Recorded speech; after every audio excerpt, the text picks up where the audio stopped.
আসসালামু আলাইকুম, আশা করি আল্লাহর অশেষ রহমতে সবাই ভালো আছেন। এটা হলো আমাদের সেই পুঁইশাকের ক্ষেত, ঠিক আছে।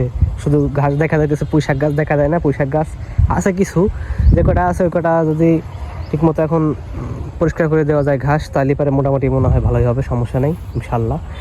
এখন কোদালও নিয়ে আসছি, কাঁচিও নিয়ে আসছে। এখন দেখতেছি যদি এটা তো মাটি বেশি শক্ত হয়ে গেলে এই জায়গা আর তো কোবানো যাবে না, বৃষ্টি আসার পর তারপরে কোবানো লাগবে। আর যদি কোবানো যায় তো গেলই, আর না হলে পরে ধান খেতে যাওয়া লাগবে। ধান খেতের মানে ওই যে যেটুক পড়ে গেছে আর কি, নিচে পড়ে গেছে, মাটিতে পড়ে গেছে, ওইটুক তো 28 ধানের জাত ছিল আর কি, ওইটুক কাটা লাগবে আর কি। এখন দেখি যেটা করা যায় আর কি, যে কোনো একটা করাই লাগবে। আর এগুলো আমাদের তিল ক্ষেতের অবস্থা।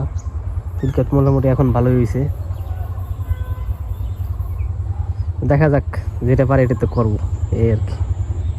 না, আপনার বেশি শক্ত হয়ে গেছে মাটি, একবারে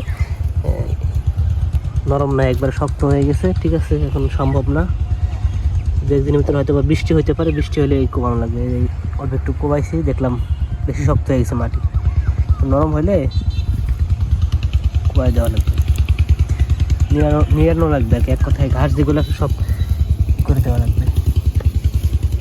যাই হোক, একটা দুইটা আছে গাছ, যে কটা আছে ওই কটা হয়ে যাবে, ক্ষেত হয়ে যাবে, মোটামুটি ভালোই হয়ে যাবে। এখন পরিষ্কার করা লাগবে, এই কথা।